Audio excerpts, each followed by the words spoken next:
Assalamualaikum warahmatullahi wabarakatuh. Nama saya Nabila Lutfiah dari kelompok 8 Teknologi Pangan B 2018 dengan NIM 2302011814068. Di sini saya akan memaparkan hasil percobaan dari praktikum bioteknologi pangan yang telah dilakukan.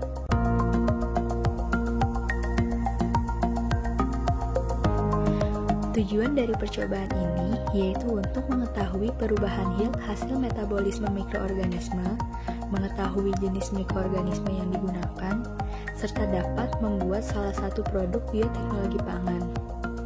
Dalam video ini, saya akan membahas percobaan pembuatan produk bioteknologi pangan yaitu yogurt. Pada awalnya, susu segar merupakan bahan pangan yang mudah mengalami kerusakan karena kandungan nutrisinya yang kompleks, sehingga membuat mikroba mudah tumbuh di dalamnya. Menurut Pramasinta et al. Tahun 2014, salah satu cara yang dapat mengurangi kerusakan tersebut adalah dengan pemanfaatan bioteknologi. Produk bioteknologi pangan yang berbahan dasar susu sangat bervariasi, salah satunya adalah yogurt.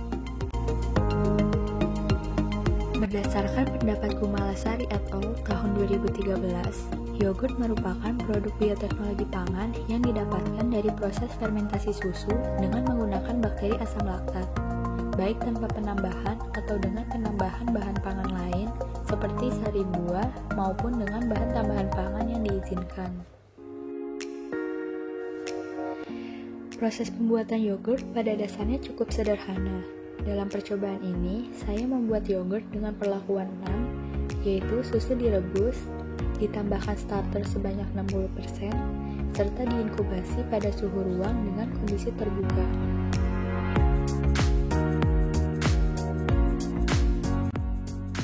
Bahan yang saya gunakan adalah yogurt plain dan susu UHT full cream dengan komposisi 100% susu sapi tanpa adanya bahan lain.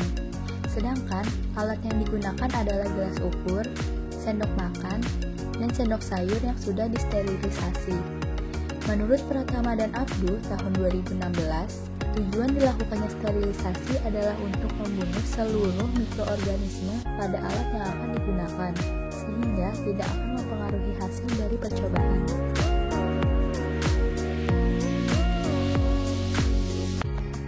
Langkah pertama yang dilakukan adalah susu UHT dipasteurisasi dengan suhu 80 derajat Celcius selama 10 menit.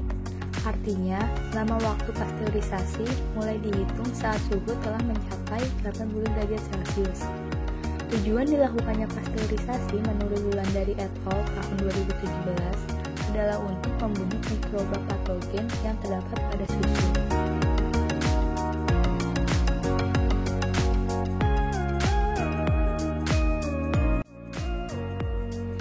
Setelah 10 menit, susu kemudian dipindahkan ke dalam gelas ukur sebanyak 150 ml, lalu didinginkan hingga suhunya menjadi 45 derajat Celcius.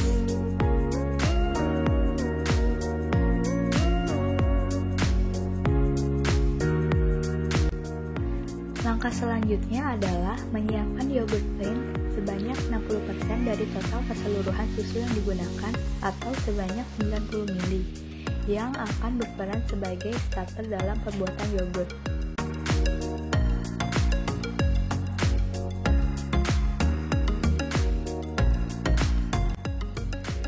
Susu yang telah dingin kemudian ditambahkan yogurt lalu dihomogenkan.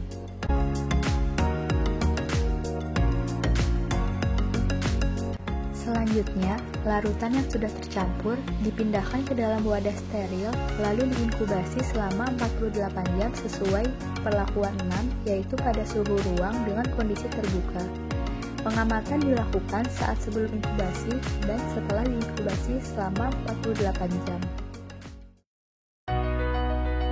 Berdasarkan percobaan yang telah dilakukan, dapat diketahui bahwa terjadi perubahan selama masa inkubasi berlangsung, yang dikarenakan adanya fermentasi. Sesuai dengan pendapat Adrian dan Amina tahun 2012, proses fermentasi ini akan mengubah laktosa yang terdapat pada susu sapi sebagai bahan utama menjadi glukosa dan galaktosa, sehingga menjadi lebih mudah dicerna. Selanjutnya, glukosa yang telah dipecah akan memasuki siklus Krebs, kemudian diubah menjadi asam laktat. Menurut Putri Ningtyas dan Wahyu Ningsih tahun 2017, proses fermentasi ini juga sekaligus menurunkan kadar laktosa pada susu karena telah diubah menjadi asam laktat, serta merangsang sekresi enzim laktase di saluran cerna, sehingga yogurt aman dikonsumsi oleh penderita laktos intoleran. Aspek perubahan yang diamati selama proses fermentasi berlangsung sesuai dengan SNI Yogurt nomor 2981 tahun 2009 mengenai kriteria uji berdasarkan keadaan antara lain warna, jumlah volume, aroma, tekstur atau kekentalan, dan konsistensi. Perubahan yang pertama yaitu warna. Berdasarkan foto tersebut dapat diketahui terjadi perubahan warna walau tidak terlalu signifikan dari yang sebelumnya putih susu, kemudian setelah diinkubasi 48 jam menjadi putih tulang. Hal ini sesuai dengan Shaina et al. Tahun 2014 bahwa yogurt yang baik biasanya memiliki warna putih kekuningan atau putih tulang. Perubahan berikutnya terdapat pada jumlah volume. Pertambahan volume terjadi karena berdasarkan pendapat Faridah dan Sari tahun 2019, saat fermentasi berlangsung tidak hanya menghasilkan asam laktat, namun juga menghasilkan CO2. Gas CO2 yang terperangkap inilah yang membuat adanya sedikit perubahan dalam jumlah volume pada yogurt. Aspek perubahan ketiga yaitu aroma. Aroma saat sebelum inkubasi masih didominasi dengan aroma khas susu sapi. Namun, setelah 48 jam inkubasi, terjadi perubahan aroma menjadi khas yogurt dengan sedikit aroma seperti susu basi.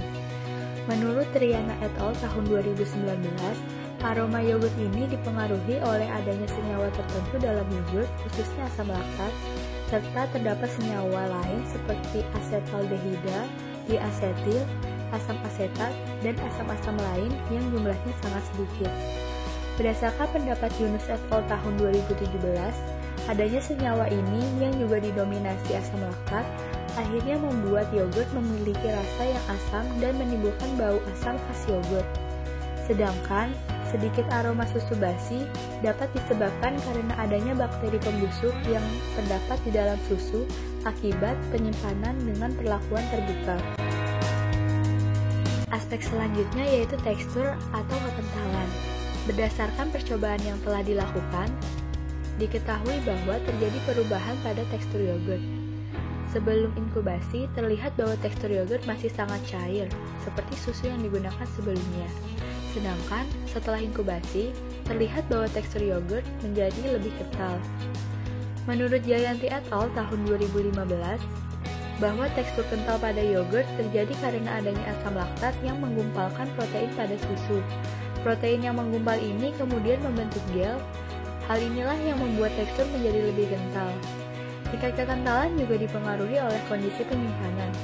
Penyimpanan terbuka memungkinkan adanya mikroba lain masuk ke dalam yogurt sehingga mengganggu aktivitas bakteri starter yogurt yang membuat hasil yogurt menjadi tidak maksimal, akhirnya tidak sekental pada kondisi tertutup.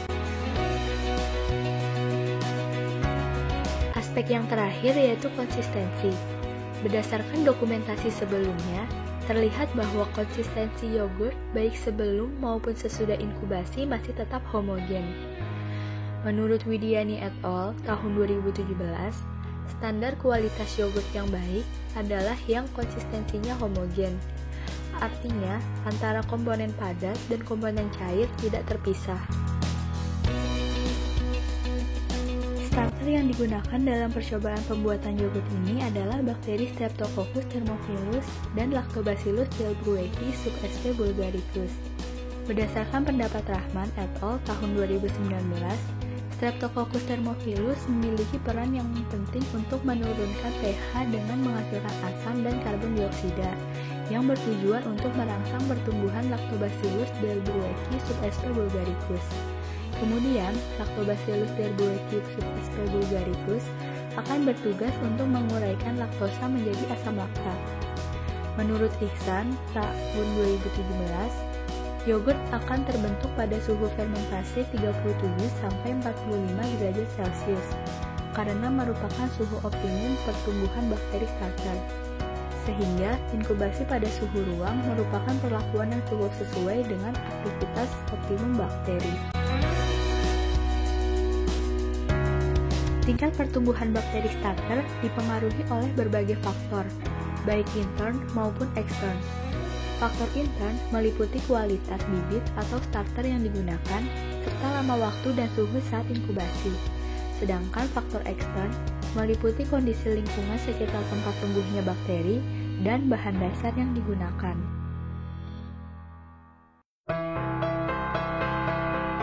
Berdasarkan percobaan yang telah dilakukan, dapat disimpulkan bahwa perlakuan 6 memiliki hasil yang kurang baik karena penyimpanannya dalam keadaan terbuka.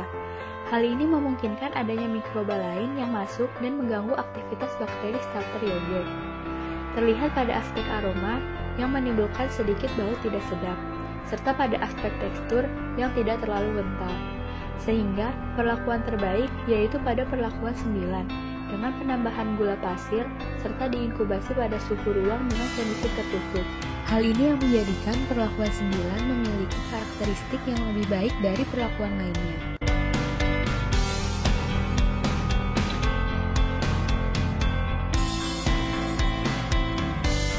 Sekian pemaparan hasil percobaan dari praktikum bioteknologi pangan yang telah saya lakukan. Kurang lebihnya mohon maaf. Wassalamualaikum warahmatullahi wabarakatuh.